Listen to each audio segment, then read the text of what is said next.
네, 안녕하세요. 돈과 경제 그리고 문화를 아주 쉽게 풀어주는 정수돌의 정선영입니다. 여러분들 아마 고등학교 때나 아니면 직장 생활을 하시면서 MBTI라고 아마 테스트를 많이 받아보셨을 거예요. 그래서 이 MBTI 테스트를 받아본 걸 갖다 기준으로 해서 투자의 유형에 대한 얘기들을 여러분들한테 좀 해드리려고 이 자리에 섰습니다.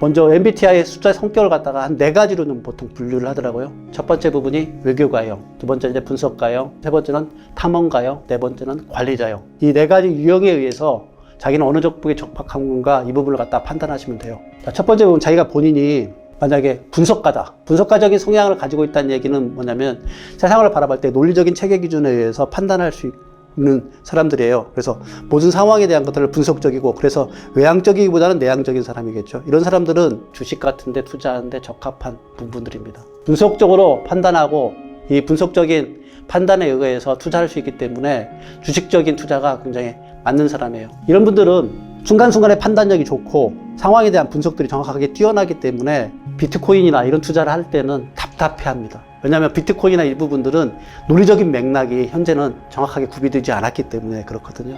그래서 여러분들이 만약에 분석가형이다 그렇다고 하면 주식에 적합한 투자 유형이라고 보시면 됩니다.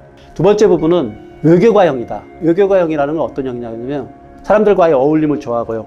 협업을 통해서 퍼포먼스를 만들어낼 수 있는 이런 사람들이 대부분 다 외교가형이에요. 이런 외교가형들은 어떤 투자가 좋겠는지 딱 떠오르면 아마 떠오를 거예요. 바로 펀드형 투자예요.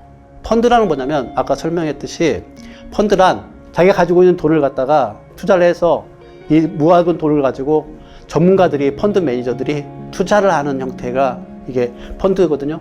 근데 이런 펀드를 하려고 그러면 사실은 펀드 매니저한테 모든 걸 다 맡길 게 아니라 이 돈을 투자하고 있는 투자자들이 펀드 매니저와 협의를 하고 그 협의를 통해 가지고 어떤 종목이 적합할 거다, 어떤 형태로 자기가 하면 좋겠구나는 이런 펀드에 대한 선택들을 서로 협의하면서 해나갈 수 있기 때문에 저는 외국가형 이런 사람들이 펀드 투자에는 훨씬 더 적합하리라고 판단합니다. 그래서 자기 성격이 외교가형이다 그렇다고 그러면 펀드형으로 하세요. 분석 능력과 이런 능력도 없으면서 그런 분들이 주식을 하게 되면 이런 분들은 주식 투자에 하고 나서 사실은 밤잠을 못 이룰 거예요. 이런 분이라고 그러면 펀드형으로 투자하셔서 펀드형의 투자의 장점이 있잖아요. 안전한 배당금, 그리고 위험도를 낮춰주는 전문가들이 있다는 거, 그리고 그분들하고 협의할 수 있다는 거, 이런 3가지 장점들을 그대로 접목해가지고 외교가형 같은 경우에는 펀드 투자를 하시면 훨씬 더 좋습니다. 자, 세 번째 부분은 이제 관리자형입니다. 이 관리자형은 어떤 사람이냐면요. 대부분 다 어디서 많이 관리자형이 보이냐면 직장 생활을 오래 해서 임원까지 올라가신 분들, 이런 분들은 대부분 다 관리자형이 많아요. 분석하는 것 뿐만 아니라 오랫동안 누군가를 리딩하고 그리고 또 그걸 참고 견디고 그 다음에 어떤 선택의 순간에 정확한 판단을 내릴 수 있는 능력들을 가지고 있는 게 관리자형이에요. 이런 관리자형이 만약에 MBTI에서 나온다고 그러면 이분들은 저는 부동산 투자라고 얘기해 주고 싶어요. 부동산 투자의 특징이 뭐냐면 장기간 해야 되고요. 목돈이기 때문에 이 목돈에 대한 것들을 판단할 수 있어야 되고요. 그리고 이 목돈까지 모아가는 과정을 철저하게 관리할 수 있는 능력들이 있어야만이 가능해요. 그래서 자기가 본인이 관리자형이다 그러면 부동산 투자 쪽에 적합하리라고 판단합니다. 저는 그렇게 대표적인 케이스가 저희 와이프가 관리자형인 것 같아요. 저희 와이프는 제가 1997년도에 암이 아플 때 부도난 회사에 다닐 때 그렇게 적은 월급을 가지고서도 계속 투자했기 때문에 제가 지금 50억이라는 자산까지 올라갈 수 있게 만든 가장 1등 공신이 저희 와이프인데 이 와이프가 바로 관리자형이고요. 이 관리자형에 의해서 부동산 투자를 했기 때문에 성공했다고 생각해요. 그래서 이런 성공까지 올라가려고 그러면 자기에 맞는 투자를 해야 된다는 거, 이 부분들을 좀 명심해 봤으면 좋겠습니다. 그리고 마지막 형이 이제 탐험가형이에요.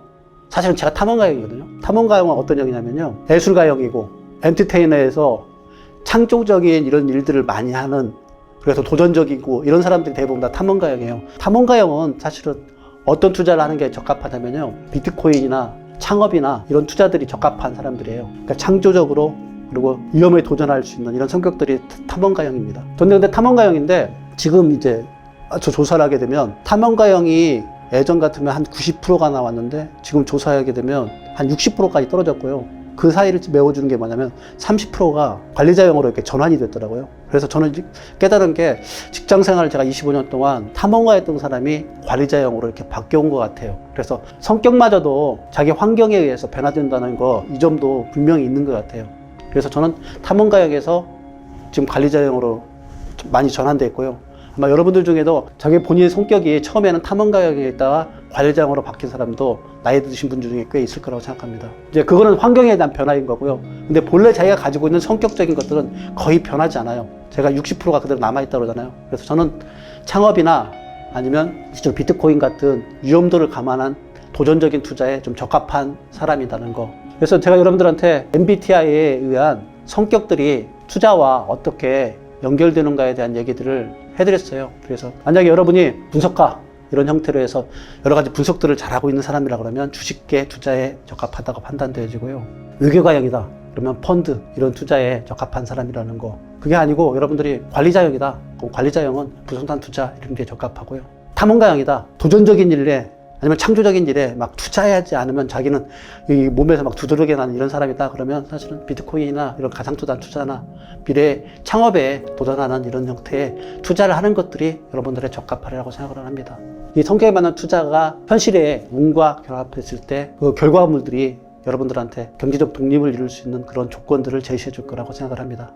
지금까지 돈과 경제 그리고 문화를 아주 쉽게 풀어둔 정스토리의 정선영이었습니다.